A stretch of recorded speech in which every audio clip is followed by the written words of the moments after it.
안녕하세요. 반갑습니다. 말씀과 함께하는 수요일입니다. 하나님 우리를 부르신 삶의 목적에 대해서 나누고 있고요. 특별히 이제 그리스도 안에서 자라감의 목적에 대해서 나누고 있습니다. 오늘 본문 말씀 먼저 읽도록 하겠습니다. 사도행전 20장 32절 말씀입니다. 지금 내가 너희를 주와 및 그 은혜의 말씀께 부탁하노니 그 말씀이 너희를 능히 든든히 세우사 거룩해 하심을 입은 모든 자 가운데서 기업이 있게 하시리라. 아멘. 하나님의 말씀 진리는 우리를 자유케 합니다. 또 우리를 거룩해 합니다. 말씀은 우리에게 교훈과 책망을 주고 우리를 바르게 하고 의로 우리를 이끌어갑니다. 하나님은 말씀으로 만물을 창조하셨습니다. 하나님의 말씀에는 창조의 능력이 있고 변화의 능력이 있습니다. 말씀은 단순한 어떤 정보나 지식 또 교리를 담고 있는 그런 책이 아닙니다. 말씀에는 하나님의 마음과 뜻과 능력이 담겨 있습니다. 그래서 우리는 말씀을 통해서 하나님 앞에 서게 되고요. 말씀을 통해서 하나님을 만나고 하나님 앞에서 우리는 새롭게 됩니다. 하나님께서 말씀을 통해서 우리를 치유하시고 용기를 주시고 또 위로하시고 격려하시고 또 비전을 주시고 영혼에 대한 소망을 주시기도 합니다. 말씀은요, 그리스도인에게 있어서 말씀은 선택사항이 아닙니다. 우리 육신이 밥을 먹고 음식물을 섭취해서 성장하고 생활에 필요한 에너지를 얻는 것처럼 우리 영은요, 주님의 말씀을 통해서 자라가고 또 살아가는 능력을 얻습니다. 예수님께서는 우리가 말씀을 그냥 읽어라, 외워라, 거기서 멈춘 게 아니라 말씀 안에 거하라, 우리에게 말씀하셨습니다. 말씀 안에서 거하려면 다음 세 가지 마음가짐이 필요한데 첫 번째는 말씀의 권위를 인정하는 겁니다. 사람들이 선택과 결정하는 데 있어서요, 여러 가지 근거되는 것들을 갖고 있어요.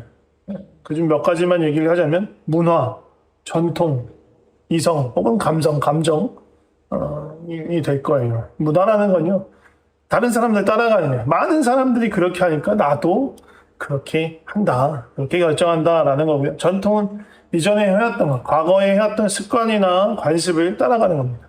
답습하는 거죠.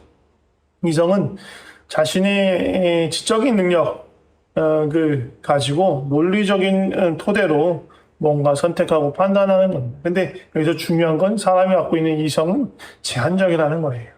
전지하지 않아요. 전능하지 않아요. 모든 걸 다 알 수 없어요. 한계가 분명히 있다라는 거죠. 또 감성이라 함은 논리적 근거라기보다 느낌인 겁니다. 어떤 것이 좋아 보여서 어떤 것이 괜찮은 것 같아서 그냥 내 마음에 들어서 선택하고 결정하는 것입니다. 그렇지만 우리 그리스도인이 예수의 생명 안에서 자라가기 위해서는요, 이 선택과 판단의 근거가 다른 것 아닌 최고의 권위인 하나님의 말씀에 두어야 하는 것입니다. 그러니까 우리가 그리스도 안에서 자라가기 위해서 필요한 건 하나님의 말씀을 최고의 권위로 인정하는 것입니다.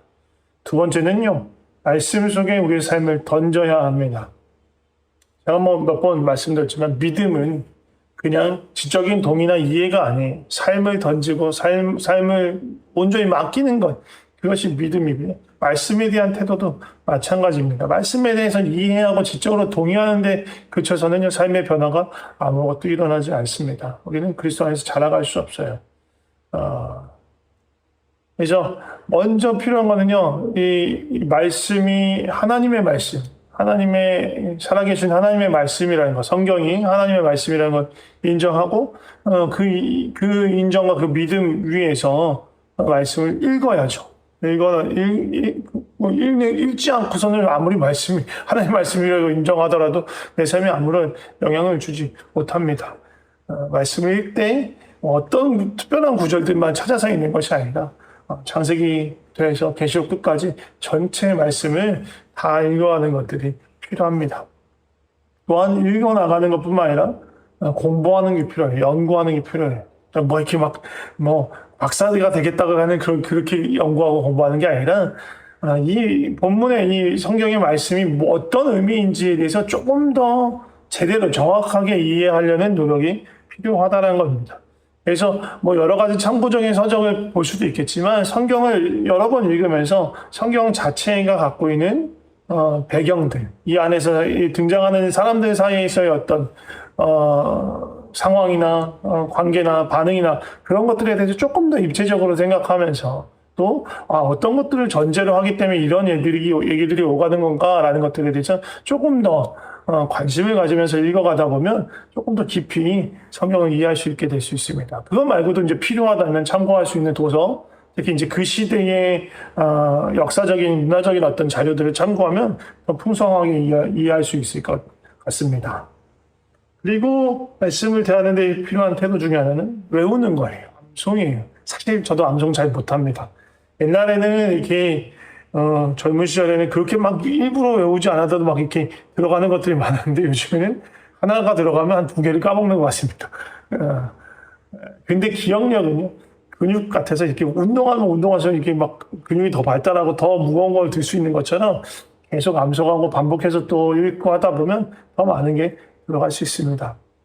그래서 특별히 이제 성경을 읽어가다가 이제 특별히 마음에 와닿는 은혜로 다가오는 그런 구절들, 성령이 감동으로 주신 그런 말씀들을 따로 적어서 이렇게 암송 카드 비어있는 카드 있잖아요. 거기다 적어가지고 가지고 다니면서 수시로 짬날 때마다 읽으면 너무너무 좋을 것 같아요. 암송을 완전히 하지 못하더라도 그 말씀이 차곡차곡 우리 내면에 쌓일 수 있을 것 같습니다.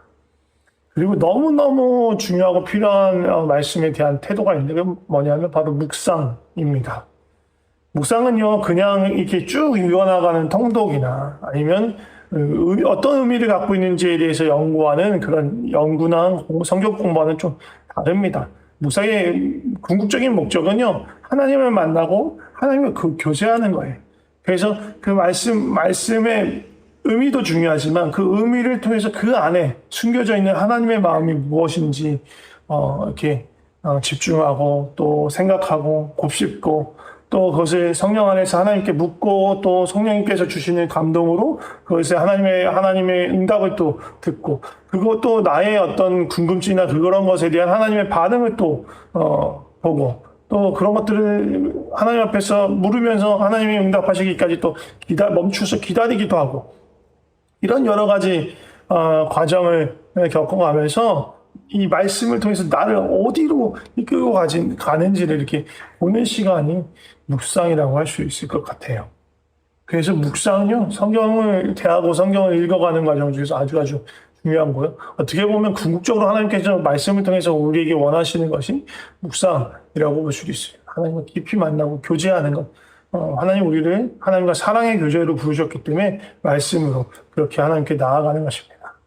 권위를 인정하는 것, 그리고 말씀에 우리의 삶을 던지면서 말씀을 읽어나가면서 우리의 삶을 던지는 것, 그리고 이제 마지막 세 번째는 뭐냐면 가장 중요한 건 결국은 말씀으로 살아가는 것입니다. 살아내는 것입니다. 말씀이 내 삶을 이끌고 말씀이 내 생각과 말과 삶의 여러 가지 태도와 행동과 어떤 선택을 또 가치 기준을 변화시키도록 우리 삶을 맡기는 것, 그것이 너무너무 중요해요. 그냥 말씀은 말씀이고 내 삶은 내 삶은 아닙니다. 마귀 사단은 계속 그렇게 우리를 속이려고 해. 야, 많이 읽었네. 읽었으면 됐어. 그 정도면 충분해. 라고 속이는데 그게 아니에요. 읽는 것으로 그칠 수 없어요. 외우는 것으로 멈출 수 없어요. 말씀은 말씀이고 내 삶은 내 삶이다. 그렇게 얘기할 수도 없어요.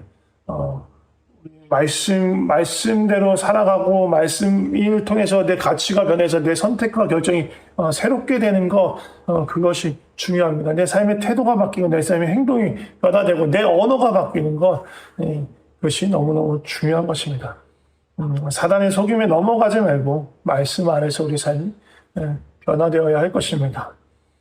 말씀을 읽어도 아무리 읽어도 우리 삶이 변화되지 않는 것은 믿음의 문제가 있거나 아니면 우리 믿기 밑에 너무너무 게으른 믿음을 갖고 있다고 볼 수 있어요.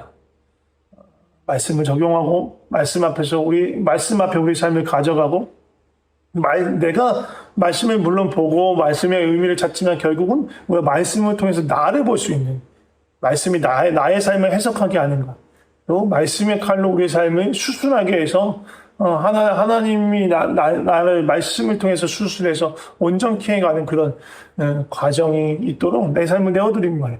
근데 이런 과정들은 사실 그렇게 막 편안하고 즐거운 과정만은 아닌데 대개는 고통스러울 수 있어요. 왜냐하면 내 자신의 어떤 그런 모습들을 상처나 또 아니면 되게 비참하고 추악한 그런 나의 모습을 직면해야 될 때도 있기 때문입니다. 또 죄의 습관으로 자꾸만 가려고 하고 하나님께 순종하기 싫어하는 그런 나를 쳐서 복종이 시켜야 할 때도 있습니다. 때로는 괴롭고 힘든 그런 시간일 때도 있습니다. 이렇게 근데 삶의 변화를 이끌기 위해서 필요한 것 중에 하나는, 도움이 되는 것 중에 하나는 뭐냐면 노트하는 거예요. 적는 거예요. 기록하는 거예요. 기록할 때 그것들을 다시 되새김질할 수 있어요. 그리고 내가 이걸 하기로 했었지, 이런 것들을 실천하기로 했지, 하나님 나에게 이런 것들을 영적인 어떤 부담감으로 하기 원하시는 것들을 내가 감동으로 받고 적어놨었지 하는 것을 확인하면서 다시 한번 우리 마음을 이끌어갈 수 있기 때문입니다. 또 한 가지 방법은 다른 사람들과 함께 나누는 거예요. 하나님께서 나에게 이런 마음을 주셨어. 내가 또 말씀 보면서 이런 것들을 행해야겠다는 부담이 있었어. 그런 걸 나누면서 또 공개적으로 나눴기 때문에 나를 조금 더 그쪽으로 이끌어가는 데 도움이 되죠. 또 하나는 다른 사람의 나눔을 보면서 또 자극을 받기도 해. 도전을 받는 거죠. 나도 저렇게 해야겠다. 또 내가 보지 못했던 말씀 안에서 주신 그런 풍성함을 또 누릴 수도 있는 거예요. 나누는 건 너무너무 중요합니다. 아무튼 우리가 말씀을 통해서 삶이 변화되고 새롭게 되기를 꿈꿨으면 좋겠습니다. 마지막으로 D.L. 무디의 말로 마치도록 하겠습니다. 무디가 이런 말을 했습니다. 성경은 정보를 위한 책이 아니라 변화를 위한 책이다. 기도하고 마치도록 하겠습니다. 하나님 아버지 감사합니다. 우리에게 말씀을 주셔서 감사합니다. 말씀을 통해서 하나님 어떤 분이신지 계시하여 주시고 또 하나님 눈에 보시기에 우리가 어떠한 존재인지 알 수 있게 해주셔서 감사합니다. 우리가 주의 말씀을 귀히 여기고 또 꿀보다 달게 여기고 그래서 날마다 찾게 하여 주시고 말씀을 향한 갈급함과 간절함이 있게 하여 주시옵소서. 또한 말씀이 지식과 정보와 이해에 그치는 것이 아니라 말씀을 통해서 하나님의 깊은 마음을 알게 하여 주시고 하나님과 교제하게 하여 주시고 하나님과 더 사랑이 깊어질 수 있도록 우리를 인도하여 주시옵소서. 또한 살아있고 운동력이 있는 그 말씀이 우리 삶을 이끌어가 주시옵소서. 우리 삶을 수술시켜 주시고 우리 삶을 새롭게 하여 주시고 우리 삶을 향하신 하나님의 마음을 알게 하여 주시고 우리를 통해서 역사하시려는 하나님의 계획을 알게 하여 주시고 우리의 사고나 가치가 변화되게 하여 주시고 그래서 새로운 삶으로 온전히 새롭게 된 삶으로 살아갈 수 있게 하여 주시옵소서. 주님 앞에 또 주의 말씀 앞에 우리의 삶을 맡깁니다. 주님 감사합니다. 예수님의 이름으로 기도드립니다. 아멘.